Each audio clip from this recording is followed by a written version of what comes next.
A very good evening to you, and thank you for joining us on Nationwide Live on the network service of the NTA. I am Ifoma Ojinta.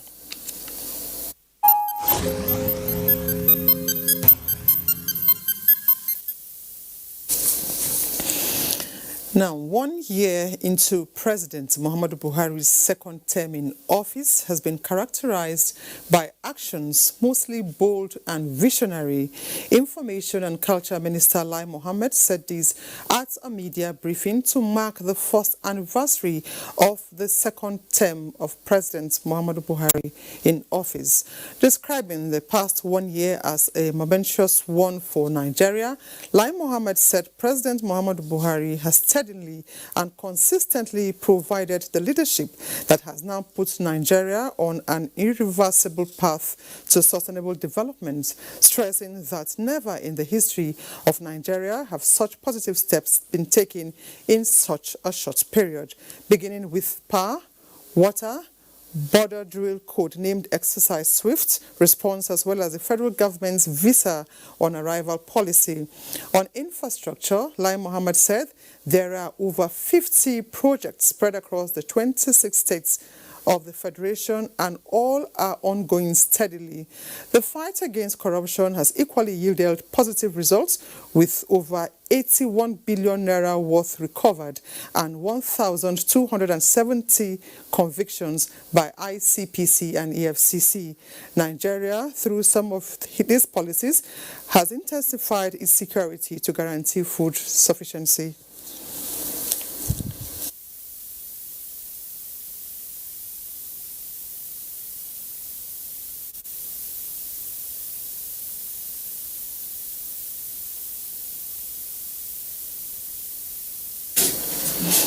The present administration has also matched action with words in the area of job creation. With this scorecard, Lai Mohammed says the stage is now set for the implementation of the greatest agricultural revolution in the history of the country. Nigeria's search for solutions in power and road infrastructure for overall growth of economic and social sectors is at the center of the federal government's priority areas in the 5 years of the Buhari presidency, overcoming impediments and implementing relevant initiatives. In this special report, Joshua Ojito examines the journey so far. From the small, medium and large-scale enterprises, as well as to domestic needs, it is the quality of electricity supply that makes the difference in achieving the desired economic growth and development. The light is better than before. Like other sectors with activities, electricity is delivered with all its value chain of gas, generation, transmission and distribution, working seamlessly, as well as stakeholders through teamwork to deliver on mandates. Our next level movement in this power sector is to make sure that all these projects have been completed. We are going around to complete the project and also to commission the project before the end of this term. To ensure diversification of energy sources, the long-standing dispute which kept Mambila Power Project on the drawing board has been resolved to deliver life-changing power infrastructure and huge employment opportunities. This just signifies the fact that we are matching words with action. Similarly, Kashimbila and Dadinkowa hydropower projects are awaiting inauguration as work on Zungeru project is progressing. There are many projects started by this administration from the scratch that have continued to receive funding within limits of available resources, like Lafia Transmission Station nearing completion. In the period under review, transmission projects remain key element of revamping the fortunes of power sector to ensure technical losses become a thing of the past. Government is exploring partnership to rebound poor networks along the supply chain by bringing German-based Siemens for infrastructure realignment, which key players say will address the challenge of revenue losses in the sector. A solution to Nigeria's power sector is gradually being found. Government has tried. In the larger context, the Buhari administration made commitment amounted to 1.3 trillion naira since it came on board to address revenue shortfall and ensure payments are made to gas suppliers as at when due. Similarly, government also introduced the Willing Buyer, Willing Seller initiative designed to enable consumers take electricity supply directly from generation companies to their homes and businesses. Working through the Nigerian Electricity Regulatory Commission, the issue of meter access to customers received attention, with orders to distribution companies to ensure availability. So we're coming up what we call capping. We will cap what you should pay for the power you use and treat you well. To further energize the economy and ensure educational development, many power sector agencies, including Rural Electrification Agency and National Integrated Power Project, have delivered solar power infrastructure to markets, schools and homes across the country where the national grid cannot reach. On road infrastructure, federal government launched the Presidential Infrastructure Development Fund under the management of the Nigerian Sovereign Investment Authority with $650 million to fund 3 critical road projects of Second Niger Bridge, Lagos-Ibadan Expressway, and the Abuja-Kaduna Zaria-Kano Expressway. There are other 25 road projects being funded by the Sukuk bonds across the country with work nearing completion. In Abuja, Joshua Ojito, NTA News. And to shed more light on the developmental strides in the last 5 years, we have in the studio Ajuri Ngelale, the Senior Special Assistant to the President on Public Affairs. You're welcome to Nationwide. Thank you for having me. Now, 5 years of the Buhari administration, how has the journey been so far? Well, there's no doubt about the fact that the president has essentially made a 5-course meal with a very bare cupboard. I mean, when you look at the fact that the president has dealt with consistently depressed oil and gas prices internationally, and he has been able to do with halved revenues what previous administrations could not do with double the revenues. And I think when you look at the fact that, look at the numbers, I mean, in terms of agriculture, we were doing, before 2015, approximately $3 billion in rice imports every single year. We've been able to, more or less, the president has been able to substitute that with locally produced rice. That's just one commodity, sugar, wheat, fish, etc. And we've been able to now take those savings and apply those to budget support and other very critical areas, as well as infrastructural development. If you look at the fact that we have gotten to a point where in the last 5 years, 20 different fertilizer blending plants have been put into effect, obviously, in terms of reconstruction and new construction. 10 different rice mills across the country have been put together. All of this has gone to the fact that the president is very committed to diversifying the nation's economy, not with words, but with action. And we've also seen how important it was for the CBN to be able to make very critical interventions under the leadership of the president, to say, we're going to make sure that we offer low-interest facilities to even the most vulnerable farmers, those who don't have access to much. They're able to get access to those facilities, and we've seen the Anchor Borrowers Program impact millions of farmers in terms of their access to liquidity and their ability to get seedlings, and of course fertilizers have been cut in half, etc. So that's just agriculture. I think you look at infrastructure. No one can dispute what has happened over the last 5 years. When you look at the Lagos-Ibadan Expressway, when you look at the fact that Lagos-Ibadan Railway in 2017 did not exist, now we have a high-speed rail line that's been completed all the way from Iju through Abeokuta all the way into Ibadan, and now people are taking free rides. So that's just in the west. You look at the east, you have the Second Niger Bridge. You look at the south, you have, for the first time in our nation's history, the Boni-Bodo Road, which is going to link the NLNG in Boni Island to the mainland, so that we can have an effective facilitation of goods, movement of gas products across the country as we diversify the economy away from just crude oil. All of these things have been done in such a short period of time with half the revenues, and I think the president deserves a lot of credit for that, of course. Now, just as you have pointed out, you know, major discussions now are dominated by commendations on developmental strategy, which you have mentioned quite a lot, you know, to include economy and social investment, revamped agriculture and security.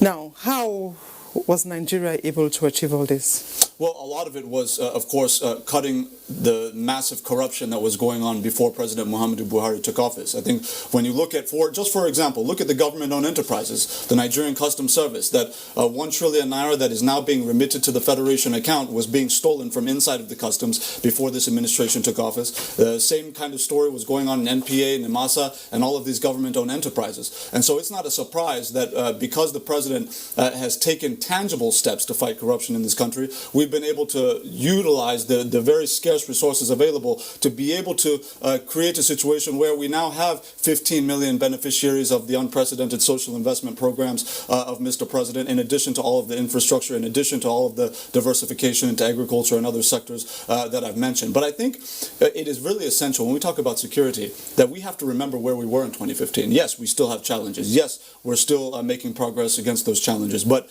we're not having bombs going off in Abuja and various urban centers around the country at will. We have not had a single one go off in Abuja since Mr. President took office. That is a clear testament to the efforts made by the president. And that's not even including within the military. I think this gets downplayed a lot, how we have finally been able to move from importing arms, armed personnel carriers, and all of these different things to now producing them locally with our own people, with our own raw materials. We're creating small arms, we're creating our own armored personnel carriers, etc. So many things have gone on. I would need hours to talk about what the president has done in 5 years. Now, where do you see Nigeria in the next 2 years? Well, there's no doubt that with this trajectory, we're very much on course, especially as we get into the implementation phase of the Economic Sustainability Plan. We're definitely on course to meet Mr. President's target of uplifting 100 million Nigerians out of poverty within 10 years. That's, of course, 2029. You look at the Siemens deal. As of this last year, the 1 year that of the second term, look at what has happened. The amendment of the deep offshore production sharing contract was amended, earning Nigeria $1.5 billion in annual revenue that was not there before. You look at the bringing in the finance bill to abet the regularization of the budget calendar from now to January to December, as we've always wanted. And then the last thing I would just say is, in terms of restructuring, even the effort to ensure that there's local government autonomy. June 1st, 2019, the president put in place the NFIU guidelines that now sees local governments getting their funds directly from source instead of the state governors taking their money. And then the last thing, just a few days ago, the president operationalized financial autonomy for state judiciaries and state legislatures. All of these things have been done in a year. So the president is doing very well. I think Nigerians are appreciative of his efforts, and we just have to continue to sensitize our people and make sure that they get the truth about what Mr. President is doing for them. Thank you very much, Anjuri Gilali, Senior Special Assistant to President Buhari on Public Affairs.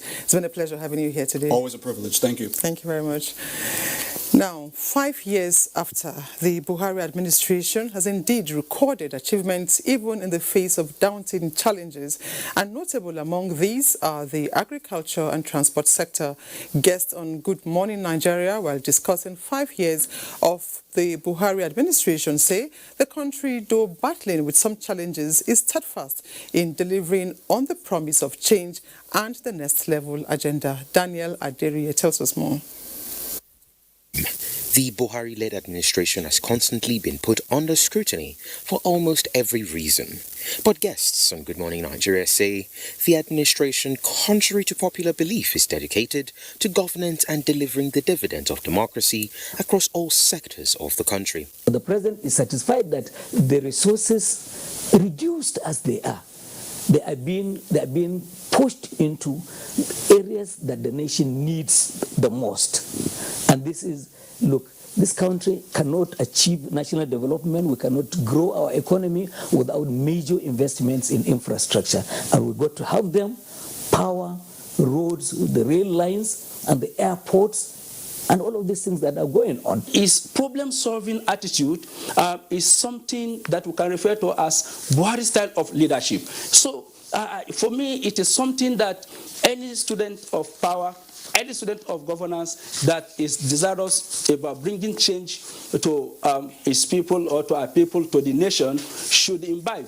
The Minister for Transport, Chibike Rotimi Amechi, while highlighting the landmark successes recorded in the transport sector, noted that despite the ravaging effect of COVID-19, the President remains resolute in delivering on his campaign promises of adequate infrastructure and improved transport, and as such, has called for major projects in the transport sector to continue and must be delivered in time for public benefit. What the President means by that instruction is that whether you like it or not, COVID seems to have come to. If we continue to say we are waiting for COVID, we may be waiting for COVID until 2023. That's the point he's making in asking me to return to site. And he didn't say just return to site. He said to Minister of Finance, release the money I asked to release to Amechi, and they've released $218 million. You get the point? Yes, the country is broke. But because of his emphasis on infrastructure, he has said, release money to the Minister for Transport. Minister for Transport, go back to site. He didn't end there. He said, brief me in September what you have done between now and September. They, however, called on Nigerians to be patient with the government, but more, support its cause of stamping out corruption and an economy that is non-dependent on oil. In Abuja, Daniel Aderiye, NTA News. Meanwhile, Nigeria has been recording a steady and rapid growth in the agricultural sector of the economy as a result of the green alternative policy being implemented by the federal government in the past 5 years. Agricultural economists are of the views that the country would have been in major food crisis if not for the policies and programs of the APC-led administration. In this report, Musa Baba Aliyu takes a look at the journey to food security and self-sufficiency so far. It has been 5 years now that the federal government, under the leadership of President Muhammadu Buhari, embarked on a journey. The dream is to take Nigeria out of the list of food-dependent nations to a wealthy and food-secured country. Let's eat what we produce has been the slogan of the administration. The administration came on board at a time when revenues from oil and gas dropped to less than $30 a barrel, thereby affecting the socioeconomic growth and well-being of the country. To look for other sources of income therefore became imperative, and the government turned attention to agriculture. We thank God for the administration of Muhammad Buhari, that we are getting back into agriculture, and we hope that in the next few years, agriculture will take the front seat once again. The first step taken in achieving these goals is identification of major challenges that made the country to be over-dependent on importation of what can be produced locally.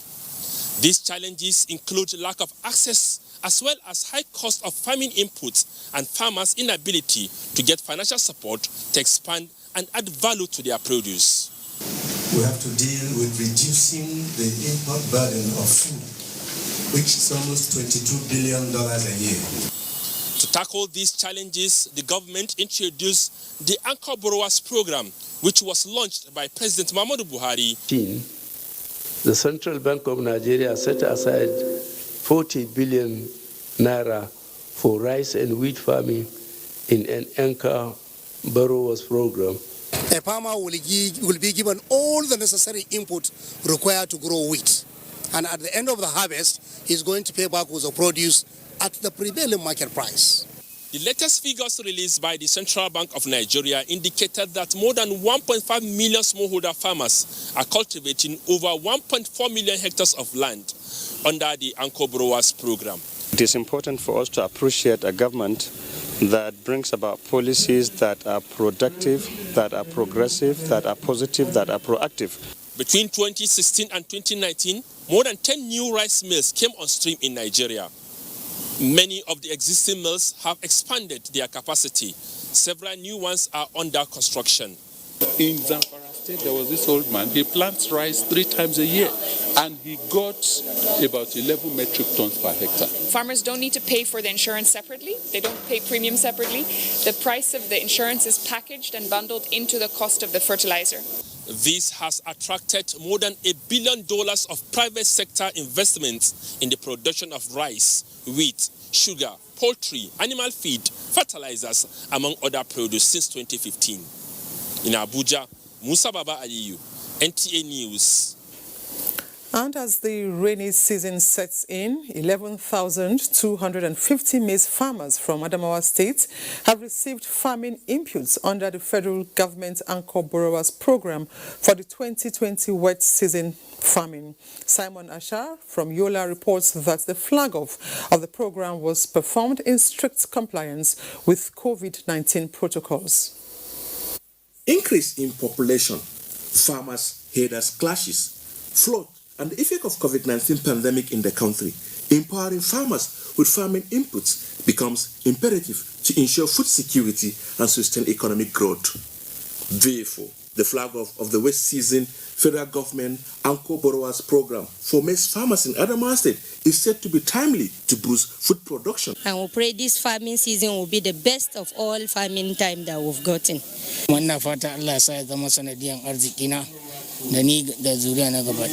The chairman, Maize Farmers Association of Nigeria, Adamawa State, Ilyasu Mazu, says the program is to assist a small-scale farmer have access to credit facility so as to encourage them in agricultural production.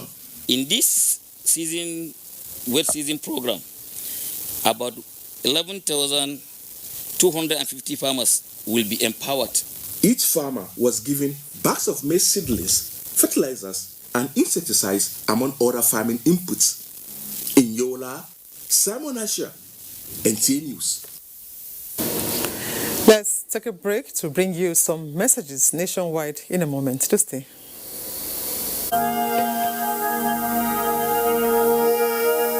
I wish to once again commend the frontline workers across the country who, on a daily basis, risk everything to ensure we win this fight. For those who got infected in the line of duty, rest assured that government will do all it takes to support you and your families during this exceedingly difficult period.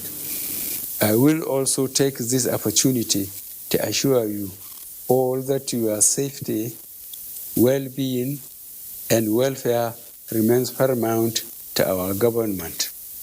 I am using this opportunity to express our deepest condolences to the families of all Nigerians that have lost their loved ones as a result of the COVID-19 pandemic.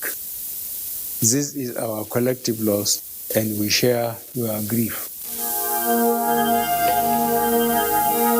As women, we guard our homes. Coronavirus COVID-19 is real. Wash your hands with soap and water regularly. Use the hand sanitizer always. Maintain social distancing and avoid crowded places. Disinfect contact surfaces at intervals. Wear face masks if you must go out. Share faith, not fear. Symptoms of COVID-19 are headache, fever, sore throat and dry cough, difficulty in breathing. If you have this, please seek medical help immediately. COVID-19 is real. Stay safe. This message is from the Women Wing of Christian Association of Nigeria. War with her! Nigerians, let us take responsibility. Stay healthy, stay safe, and curb the spread of the virus. Take responsibility. The coronavirus spreads from one person to another. Let us avoid crowd gathering of any kind for any reason. Take responsibility. Avoid traveling from one state to another during these lockdown restrictions. Obey all the rules that are put in place. Take responsibility.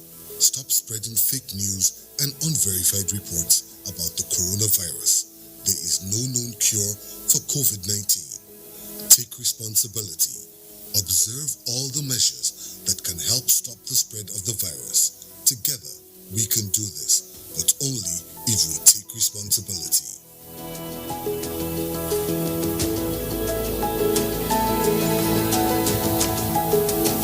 This message is brought to you by the Nigerian Television Authority, NTA, Africa's largest television network. We have observed the lockdown. We have practiced the measures in order to curb the spread of the virus, but we can do better. The coronavirus spread is increasing daily, and only together can we cut down the numbers and defeat the spread of the virus. Remember, COVID-19 is not a death sentence, and a recovered patient cannot spread the disease. Do not stigmatize. Do not hesitate to report any case or if you have come in contact with anybody that has been infected with COVID-19. If you have cough and fever, please stay at home and call your state hotline.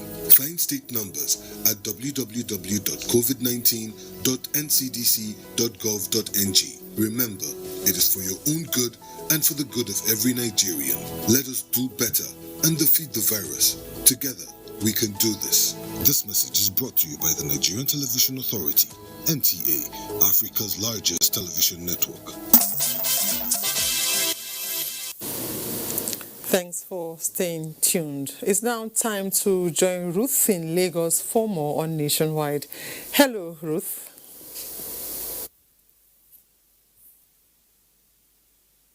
Hello, Ijoma. Good to see you. Acquisition of 44 new train coaches and 8 diesel multiple units, revival of the Warri-Itakpe rail line, and completion of track construction along the Lagos-Ibadan corridor are some of the crucial intervention of the federal government in the rail subsector. As the administration of President Muhammadu Buhari marks its 5th year in the saddle, the gains of this massive investment are already visible, with industrial hub gradually springing up around these axes. Michael Olale reports. The blowing of the horn indicating that indeed the rail is fully back in Nigeria and has come to stay. This is Iju, a suburb in Lagos State. The vibrancy around here was inspired by the commencement of train operations, and tricyclists like Temitope Bola are gainfully employed and profiting from the life-changing initiative of the federal government. Apart from the passengers, it will move fuel, move cow, and move cars. The tenacity to make the journey to Ibadan shorter informed the massive procurement of these diesel multiple units, coaches, locomotives and motor cars between March and April in anticipation of traffic surge. 10 coaches to Warri-Itakpe, and the remaining 24 will be used for the Lagos-Ibadan operation.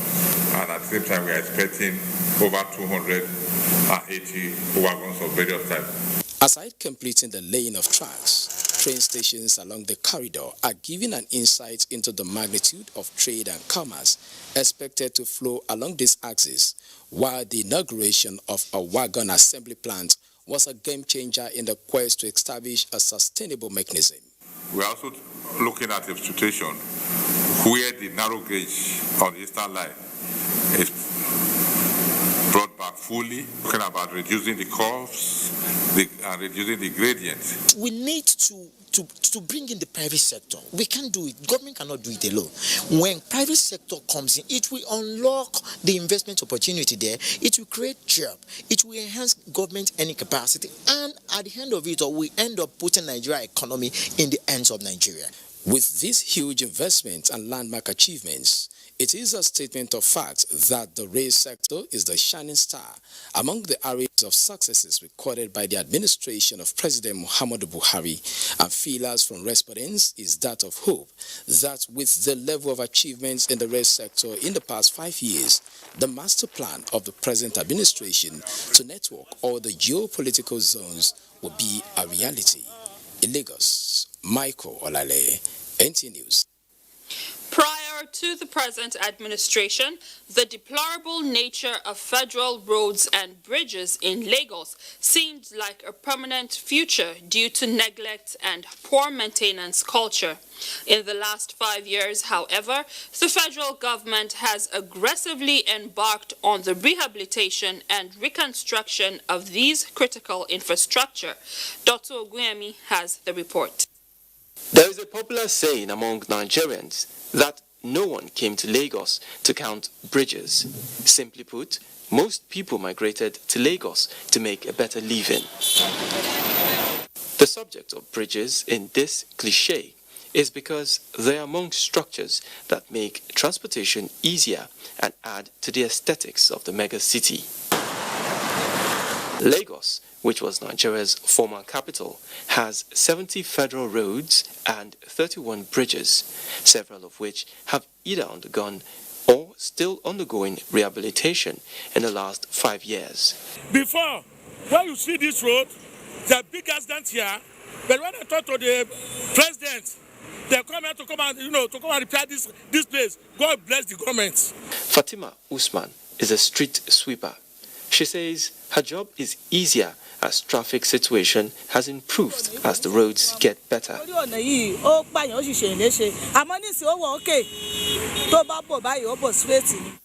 have a major project along Lagos-Badagry Road.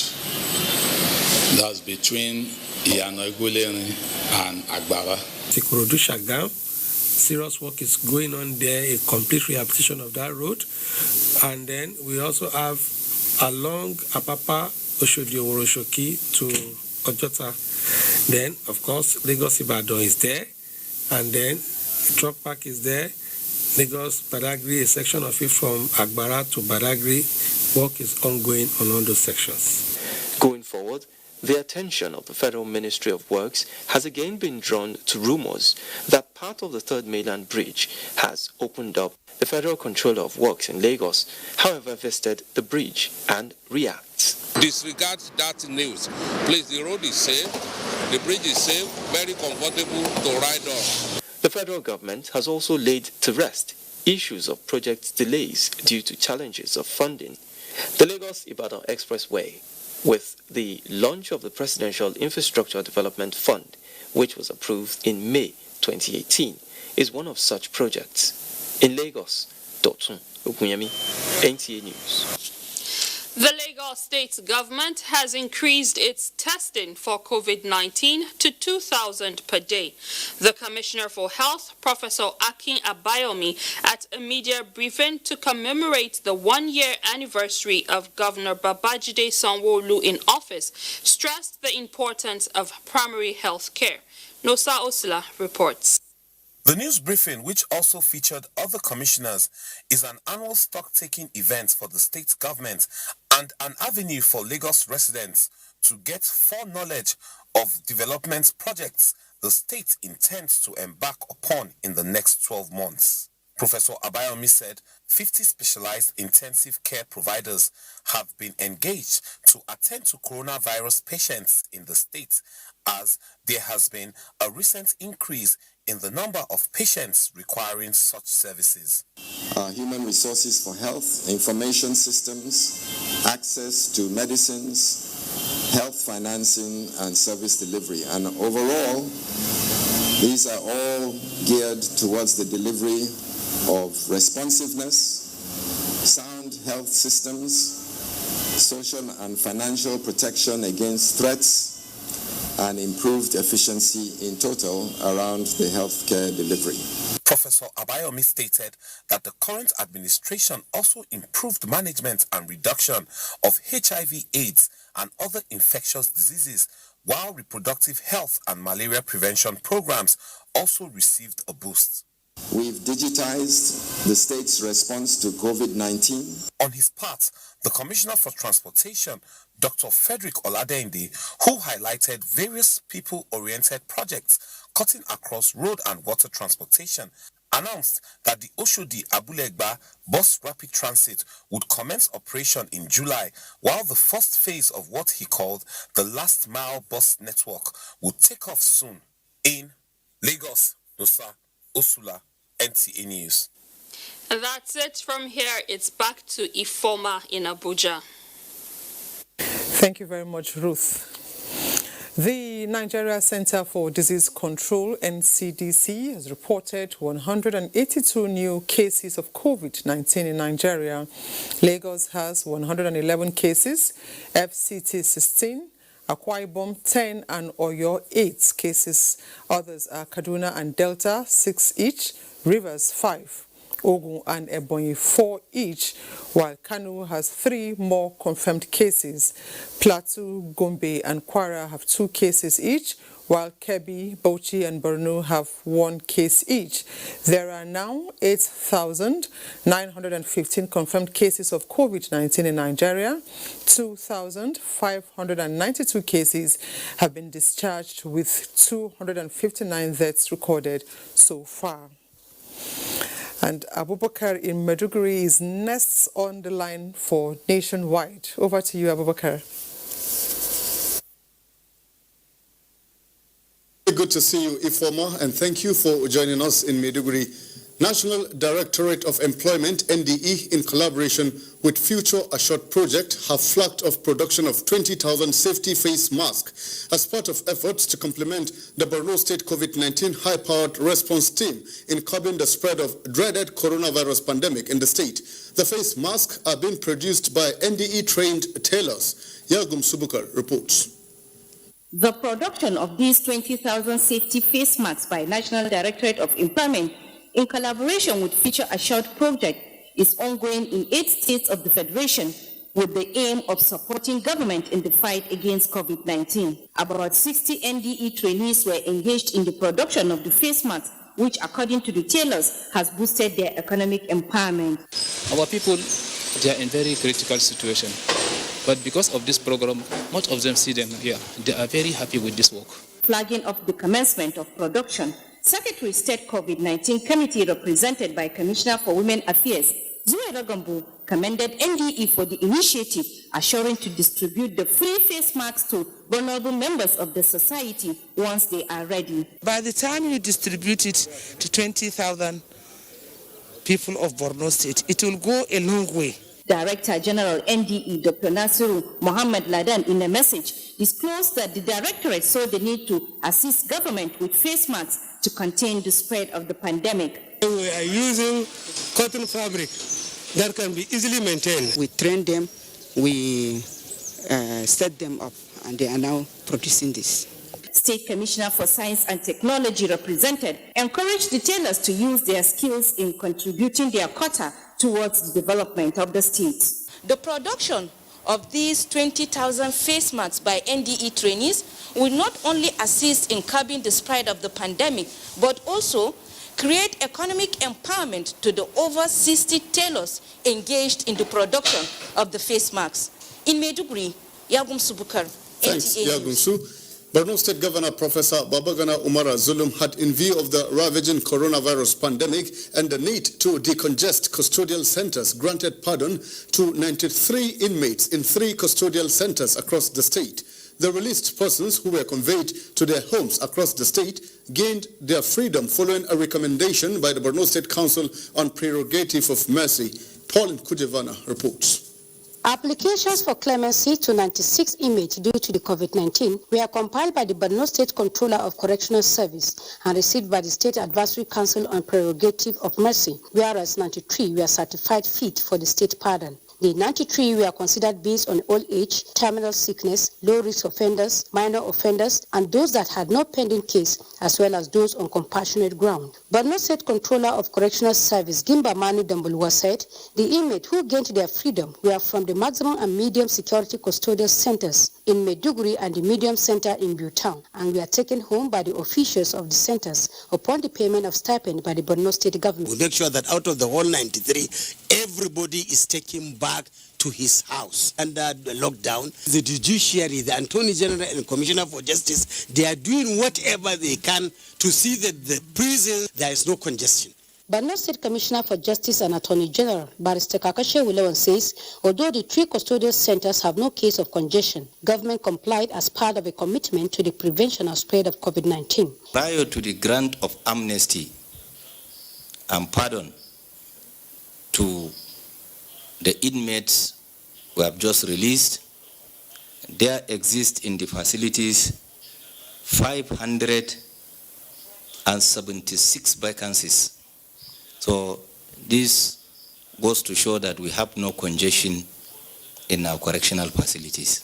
The state pardon for the 93 convicted persons was a product of a transparent and joint legal review by the Borno State government, judiciary, and the Nigerian police. In Maiduguri, Pauline Kujevana, NTA News. You're on to Nationwide on the Nigerian Television Authority. Time now to return to Ifoma in Abuja for more stories. Do enjoy the rest of the day.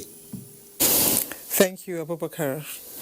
Now, the Jigawa State COVID-19 Task Force begins test run of the laboratory for suspected cases. Governor Muhammad Badaru Abubakar says the laboratory is awaiting accreditation by the Nigeria Center for Disease Control and CDC. Mohammed Musa Askira reports. The molecular laboratory, according to Governor Muhammad Badaru Abubakar, when accredited by the NCDC, will reduce the stress of sending test samples to faraway places and its attendant delay in receiving the test results.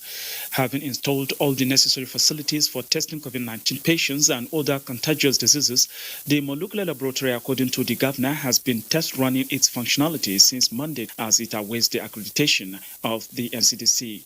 Speaking on the progress made so far in the fight against the novel coronavirus, Governor Muhammad Badaru Abubakar stated out of 241 confirmed cases of COVID-19 in Jigawa State, 151 patients have been cured and discharged, representing 51% of the state's total infection so far.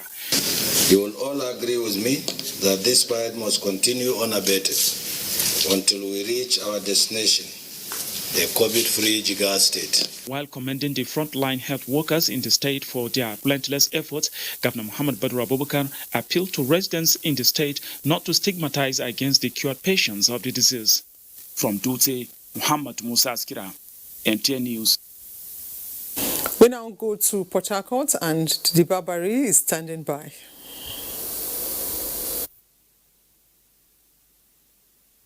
And welcome to Port Harcourt. Following the alleged mysterious deaths recorded in Bonny Kingdom, the Rivers State government has sent a medical team to the island to ascertain the cause of the deaths.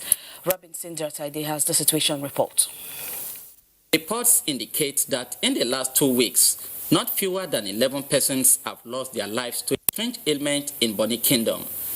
Loss of smell, taste, and breathing difficulties among the victims have heightened the suspicion by experts that the victims might have died from complications arising from COVID-19, a situation that prompted the state government to send medical team to unravel the case. Our team of medical personnel led by the Commissioner of Health have visited Bonny Island and collected samples for suspected cases for analysis and immediate intervention should the results indicate the outbreak of the virus in the area. Some stakeholders say the situation may not be unconnected to air and water pollution caused by gas leakage or the consumption of dead fish and sea whale in the island last month. There's even complaints about the water now, the potable water that was provided by the LNG is no longer a good quality water. First of all, color has changed, taste has also changed. NOSA has stated the cause of dead fish could be the emptying to the creeks and waters of solid waste. But what about sludges? What about wastewater? What about other effluent for the industries and companies along the coastlines of these communities? While the people await the outcome of the investigations, experts have advised residents to stay safe. In Port Harcourt, Robinson Derataide, NTA News. Though displaced from their ancestral homes and currently taking refuge in Nigeria, the Cameroonian refugees in Cross River State have continued to benefit from the Nigerian government, who is not relenting in playing the big brother's role. The recent being the provision of personal protective equipment, PPE, to over 20,000 refugees in a Diagom community in Ogoja local government area of Cross River. Umo Basi Edet reports. Cameroonian refugees may not be frontline workers, but equipping them with PPEs has become necessary to protect and keep them safe from the ravaging coronavirus pandemic. This is not far-fetched because they constitute a vulnerable group in need of support to cushion the effect of the pandemic. If you are not alive, you will not be able to eat, of course. So we came here with some palliatives for them. We are in the COVID-19 pandemics, so this is a world phenomenon which requires each and every individual as a world citizen should have a protective equipment as we move around. The beneficiary had this to say. God should bless the people who gave to me. Nose mask, where they give out, we should cover our nose because of coronavirus. The UN have found it necessary for them to establish the water project to ease the life of the people of the community. Beyond the palliatives, efforts are also underway to introduce these refugees to agriculture through the acquisition of several hectares of land for cultivation. From Abuja local government area of Cross River State, Umo Basadate, NTA News. And that does it from Port Harcourt. Nationwide will continue right after the break. Good evening.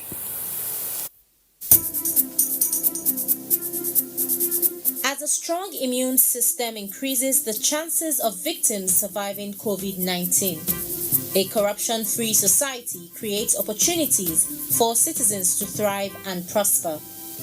Build your immunity. Stop corruption now. Report all acts of corruption to ICPC on this toll-free number 0800 2255 4272. This message is brought to you by ICPC and NTA. This is a very important message. Operation Wear Your Mask, especially for people who don't old. No forget, your body no tranga like before. It not even tranga like your children or your grandchildren. So therefore, always wear your mask for this pandemic period. No they to receive visitors, so even if not your grandchildren. Make extra mask where you go fit wash. Make like 2 and that's your number 1. And if they come out for house, wear your mask always. And if you come back, wash your hand with soap and running water. To avoid coronavirus, make you for live long for your children and your grandchildren. No forget, Operation Wear Your Mask, especially for people who don't old. Protect me, I protect you. Na coalition of societies for the right of older persons in Nigeria, COSROPIN, join body with National Orientation Agency, NOA, bring on this message.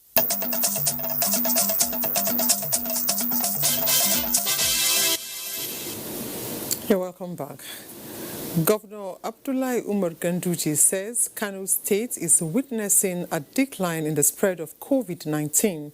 Speaking during a periodic media briefing on the COVID-19 response, the governor attributed the decline to the deployment of additional strategies in containing community transmission of the virus. Abdullahi Mustafa has the details. At the initial stage of the COVID-19 response in Kano, the state battled with multiple daily reported cases and death from the viral disease. This informed the deployment of additional measures by the state government. Increased awareness, establishment of additional isolation facilities, testing and sample collection centers were among such measures. So far, Governor Abdullahi Umar Ganduje stated the outcome is cheering. We are witnessing a decline in the spread of this disease in Kano State. And also we are witnessing people accepting that the disease is a reality. Dr. Ganduje, however, stressed that use of face mask must be enforced to achieve better results. He also insisted that the Almajiri system must be remodeled, not only with regards containing community transmission, but to comply with the free and compulsory education policy of the state government. There were presentations from members of the technical response team and the state task force on COVID-19. In Kano, Abdullahi Mustafa, NTA News. We now go to Sokoto, and Abdurrahman is our guide.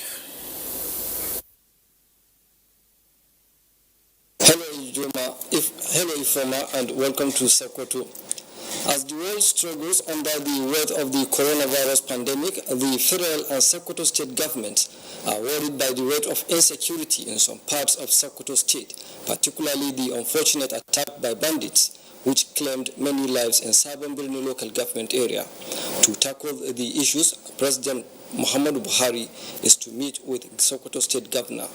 Governor Aminu Waziri Tambol said this while on a condolence visit to the area. Dr. Abdullahi reports.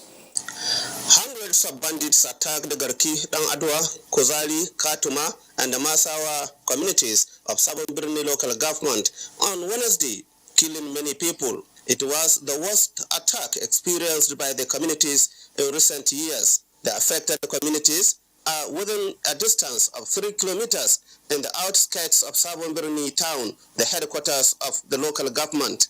The bandits, according to reports, took advantage of the absence of the joint security operatives who were at Burkusuma community, about 60 kilometers away from Sabon Birni town, containing a similar attack. Condoling the families and the people of the area, Governor Tambol said he had briefed the president, who scheduled a meeting to discuss the matter. He directed the State Relief Agency to ensure prompt response with relief materials to the affected communities, praying for the repose of the departed souls, advising people not to take the laws into their hands. Sultan Muhammad Saad Abubakar expressed worry over the unfortunate massacre of innocent citizens, asking them to take it as a destiny from Allah and engage in consistent prayer for his protection against all evils. The sole administrator of the local government council, Abdul Qadir Jilani Dambuga, and the district head, Isa Muhammad Bawa, said they are in a sad mood as the attack left 74 people dead, and thanked the governor and the sultan for their concern. Armed banditry has continued to be common in some rural communities of Sokoto state. In Sokoto, Dalat Abdullahi, NTA News. Worried by the incessant attacks on villages in 8 local government areas of Sokoto state, Coalition of concerned Sokoto citizens on security situation have called for proactive measures to end banditry attacks in the areas. They made the call at a press conference held at NUJ Press Center, Sokoto. Sheikh Muhammad Datti completes the report. Over the years, Sokoto State was known for peace and hospitality. However, the peaceful nature is gradually shifting as a result of bandits' attack. Eastern part of the state that comprises of 8 local governments have recently been experiencing banditry attacks. This necessitated the call by the coalition of concerned Sokoto citizens to appeal to federal and state governments to urgently come to the aid of the people of Sokoto State, especially those experiencing the attacks. According to the coalition, the worst hit by the banditry attack is Sabon Birni local government, where the bandits operate in broad daylight. Within the first quarter of the year 2020, over 20 attacks were recorded in Sabon Birni alone. The recent attack in the local government happened on 27th of May 2020, where more than 70 people were killed. Each of the 11 wards in Sabon Birni local government has part of it under the total control of bandits, whose permission and consent the villagers need to conduct wedding or naming ceremonies or to even have a market day. The concerned citizens called on the federal and state governments to immediately provide palliatives to the victims of the attacks. In Sokoto, Sheikh Muhammad Datti, NTA News. That's it from here. Ifoma is back to you in Abuja. Thank you, Abdul Rahman. And up next is Sports with Tamara Ebiwe.